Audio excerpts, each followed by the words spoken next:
اعوذ باللہ من الشیطان الرجیم بسم اللہ الرحمن الرحیم السلام علیکم۔ امید کرتی ہوں بیٹے آپ سب خیر و عافیت سے ہوں گے۔ جی آج ہم اپنا جو سبق شروع کرنے جا رہے ہیں وہ ہمارا سبق نمبر 4 ہے، تصور ذات۔ آج کا لیکچر شروع کرنے سے پہلے گزشتہ ہم دیکھیں گے ہم نے کیا کیا تھا۔ گزشتہ لیکچر میں ہمارا سبق نمبر 3 جو چل رہا تھا اس کی مشق مکمل ہو چکی تھی۔ ابھی اس کے بعد آج ہم شروع کرنے جا رہے ہیں ہمارا سبق نمبر 4 تصور ذات۔ اس کی جو آج ہم پڑھائی کریں گے وہ ہم اس کے جز نمبر 4.1 شروع کریں گے۔ 4.1 جو ہے وہ ہمارا سبق کا نام تصور ذات۔ پہلے میں اس کے بارے میں بتاؤں گی کہ تصور ذات کیا ہے، پھر ہم اپنا آج کا جو ہے ٹاپک اس کو شروع کریں گے۔ تصور ذات، تصور ذات یہاں پر اگر ہم دیکھیں تو ہمارے کیا ہے، تصور ذات کی تعریف، تصور ذات کی اہمیت، تصور ذات پر اثر انداز ہونے والے عوامل اور مثبت تصور ذات کو فروغ دینے کے طریقے۔ تو سب سے پہلی چیز جو ہے آج ہم پڑھنے جا رہے ہیں وہ تصور ذات کے بارے میں پڑھنے جا رہے ہیں۔ تو یعنی ہم جو 4.1 کہ تصور ذات کی تعریف، یعنی اصل میں تصور ذات ہے کیا ہے۔ تصور ایک الگ لفظ ہے اور ذات الگ لفظ ہے، یہ مرکب ہے، یعنی دو الفاظ کو ملا کر ایک لفظ بنا ہوا ہے، دو الفاظ کا مجموعہ ہے۔ ان دونوں کو جو آپس میں ملا رہا ہے وہ ہے تصور ذات۔ رے کے نیچے زیر، پہلے لفظ کے نیچے زیر جب دوسرے لفظ کو اپنے ساتھ ملائے تو یہ پہلے لفظ کے نیچے والی زیر ہمیں کا، کی یا کے معنی دیتی ہے، ٹھیک ہے۔ تصور ذات یعنی ذات کا تصور، اس کا معنی کیا ہے، ذات کا تصور۔ تو ذات کا تصور یعنی دو چیزیں ہیں، ایک تصور کی بات ہو رہی ہے، دوسرا ذات کی بات ہو رہی ہے۔ اگر آپ یہاں پر انگریزی میں دیکھیں سیلف کانسیپٹ، سیلف ذات اور تصور کانسیپٹ، ٹھیک ہے۔ اب تصور ذات ہے کیا ہے، تصور ہوتا ہے، اگر ہم تصور کے معنی لیں تو تصور کے معنی ہوتے ہیں کسی بھی چیز کا خیال، تخیل، سوچ بچار۔ اصل میں اگر اس کو دیکھا جائے تو تصور لفظ جو ہے وہ تصویر سے ہے، تو اس لحاظ سے اس کا اصل معنی ہے تصویر کشی، یعنی تصویر بنانا، ٹھیک ہے۔ اور ذات یعنی اپنا آپ، جو ہماری اپنی ذات ہے۔ ذات ایک واحد چیز ہے جو ہمیں ایک دوسرے سے مختلف بناتی ہے، جو ہمیں ایک دوسرے سے مختلف کرتی ہے، جو ہم سب انسانوں میں فرق جس چیز نے قائم کیے رکھا ہے، یعنی ہم سب انسان ایک دوسرے سے کسی نہ کسی لحاظ سے مختلف ہیں۔ عادات ہو سکتی ہیں، ہماری ظاہری حالات ہو سکتی ہیں، ظاہری حالت ہماری کیا ہے، یا ہماری طبیعت، ہمارا مزاج، یہ سب کچھ جو ہے مل کر ہماری ذات کو ایک بنا رہے ہیں، اور ہماری ذات جو ہے وہ ہمیں ایک دوسرے سے ایک فرق قائم کیے ہوئے ہے۔ وہ اصل میں ہمیں ایک دوسرے سے جو مختلف بناتی ہے چیز وہ ہے ہماری اپنی ذات، یعنی ہر انسان اپنے آپ میں مختلف عادات کا مالک ہے، مختلف اس کی سوچ ہے، مختلف رویہ ہے، مختلف خیالات ہیں، سوچ بچار ایک دوسرے سے مختلف ہے، فکر، تخیل یعنی خیال، یہ سب ایک دوسرے سے مختلف ہیں۔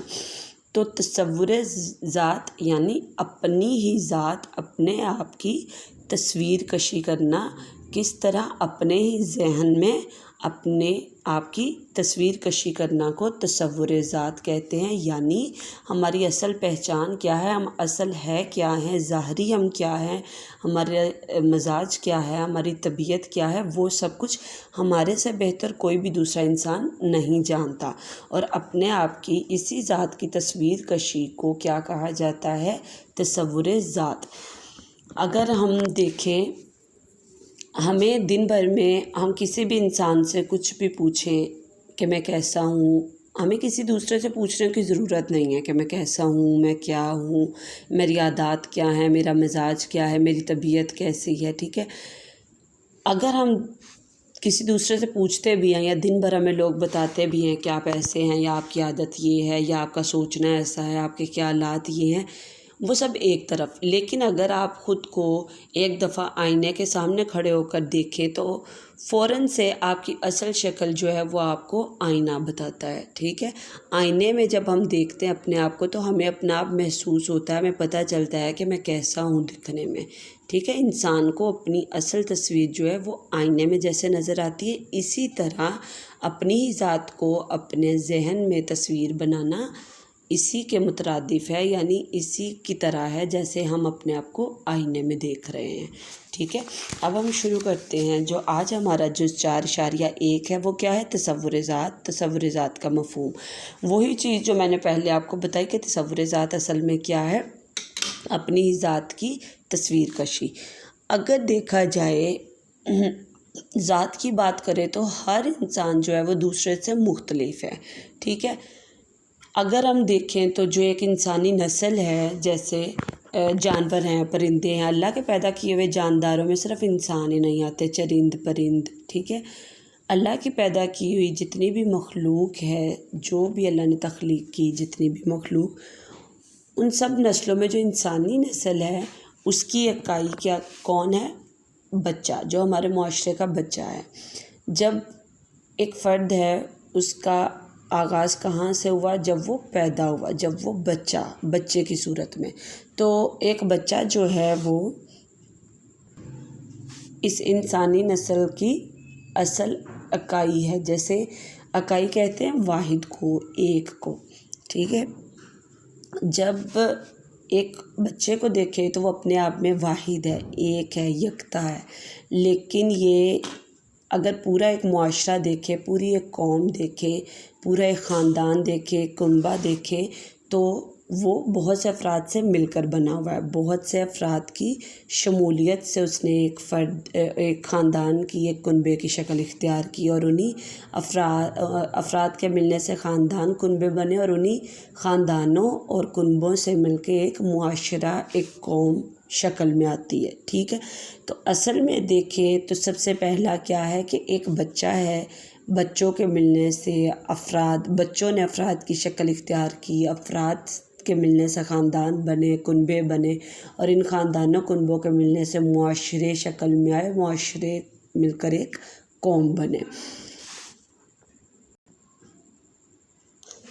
اب قوم سے پہلے اگر بات کی جائے، جہاں سے ایک قوم کا آغاز ہوا، یعنی ایک بچے سے، اکائی سے، اگر اس کی بات کریں تو بچے اصل میں اپنے والدین کا ہر طرح سے سہارا ہوتے ہیں. ٹھیک ہے، اور وہ صرف اپنے والدین کا سہارا نہیں ہے، بلکہ ہمارے ملک و قوم کی اصل جو دولت ہے وہ یہ بچے ہی ہیں. ہمارے معاشرے کا بچے ہماری قوم کی اصل دولت ہیں.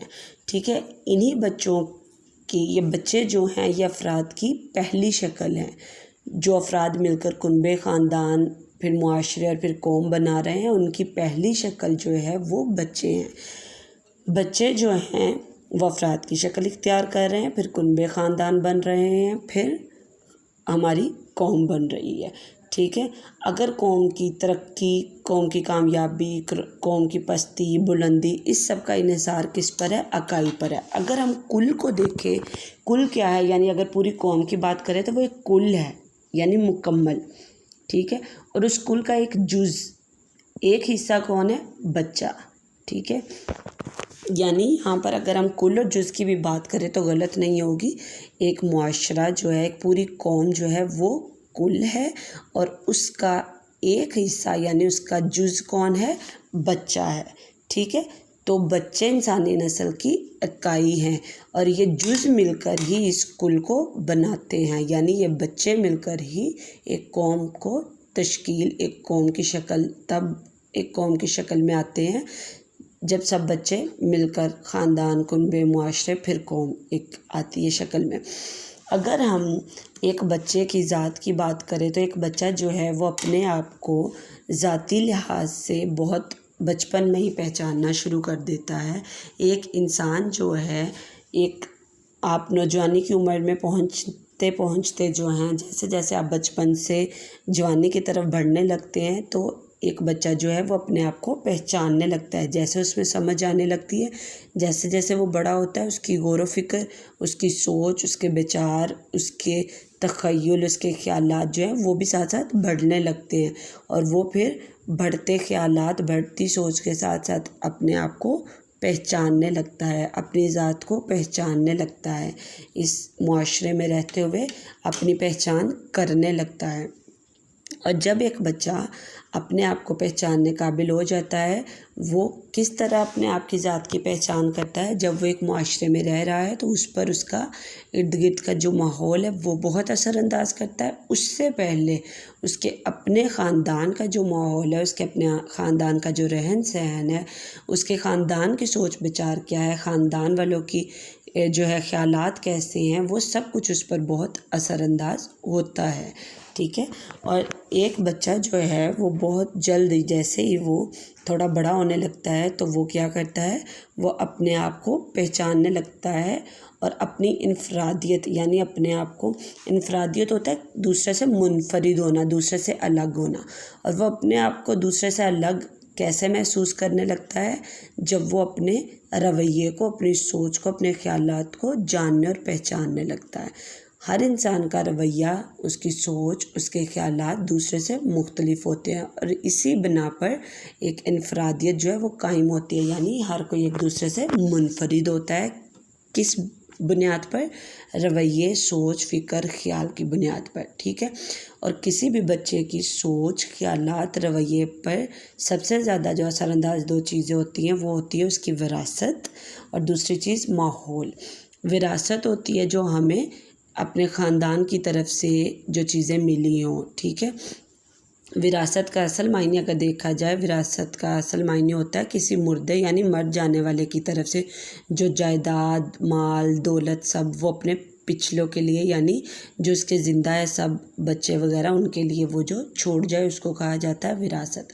تو اس لحاظ سے وراثت سے مراد خاندان کی طرف سے جو چیزیں کسی بھی بچے کو ملتی ہیں وہ اس پر بہت اثر انداز ہوتی ہیں، اور اس کی وراثت اور اس کے ماحول کی بنا پر ہی ہم اس پر یہ رائے اس کے لیے قائم کر لیتے ہیں کہ اس کی انفرادیت کیا ہے، وہ منفرد طور پر کیسا ہے، اس کی ذات کیسی ہے، ٹھیک ہے۔ ماحول کی بات کریں تو ماحول ہر بچے کا مختلف ہوتا ہے، ہر بچہ جو ہے وہ الگ سوشل سرکل میں رہ رہا ہے، یعنی اس کے آس پاس آس پڑوس بھی مختلف ہیں، اس کے گھر والے بھی مختلف ہیں، اس کے خاندان والے بھی مختلف ہیں، اسکول، کالج، یونیورسٹیز میں جا رہے ہیں بچے، وہاں پر اس کے دوست احباب مختلف ہیں۔ تو اس لحاظ سے ہر انسان جو ہے اس کا رہن سہن، اس کی ہر چیز ایک دوسرے سے مختلف ہے، اس کا ماحول مکمل طور پر ایک دوسرے سے مختلف ہے۔ تو وراثت اور ماحول جو ہیں وہ کسی بھی انسان کو دوسرے سے منفرد یعنی الگ کرتی ہیں۔ اگر دیکھا جائے تو تصور ذات جو ہے وہ کیا ہے؟ کسی بھی انسان کی جو رویہ ہے، سوچ ہے، فکر ہے، اپنی ذاتی رویہ، اپنا ذاتی رویہ، اپنی ذاتی سوچ، فکر، خیالات ہماری تصور ذات کہلاتی ہے۔ یہاں پر اب شروع کرتے ہیں، کیا ہے انہوں نے لکھا ہوا؟ تصور ذات: بچے نسل انسانی کی اکائی ہوتے ہیں جو نہ صرف اپنے والدین کی جذباتی، نفسیاتی، معاشی و معاشرتی زندگی کا سہارا ہوتے ہیں بلکہ اپنے ملک اور ملت کا بھی اہم اور قیمتی سرمایہ ہوتے ہیں۔ قوم مختلف کنبوں اور خاندانوں سے وجود میں آتی ہے۔ کنبے اور خاندان مختلف افراد کی شمولیت سے تشکیل پاتے ہیں، اور افراد بچوں ہی کی ارتقائی شکل ہیں۔ ارتقائی ہوتا ہے بلندی، تو یہاں پر اس کا معنی ہوگا جملے کے نسبت سے، یعنی بچے جو ہیں وہ پہلی شکل ہیں کس کی؟ افراد کی۔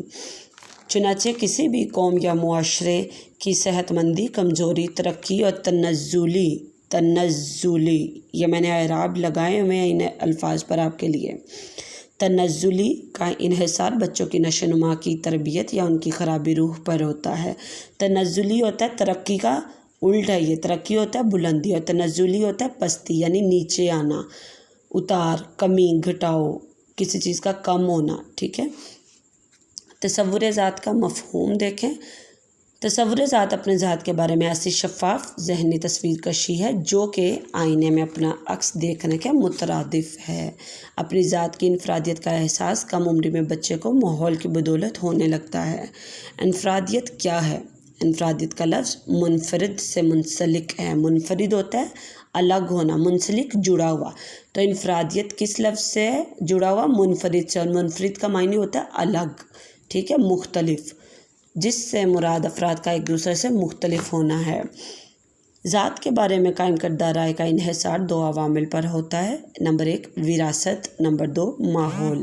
وراثت کو انگریزی میں کہا جاتا ہے انہیریٹنس اور ماحول کو انوائرمنٹ. ذات کا اختلاف ظاہریت و طبع دونوں پر مشتمل ہوتا ہے. ظاہریت کا معنی ہوتا ہے نمایاں پن، نمایاں ہونا، ظاہر سے ہے. اور طبع ہوتا ہے طبیعت، مزاج، آپ کی عادت کیا ہے، آپ کی فطرت، طبیعت کیسی ہے. تو ذات کا اختلاف یعنی کسی بھی انسان کی ذات کا اختلاف یعنی خلاف ہونا، وہ کس چیز پر ہوتا ہے؟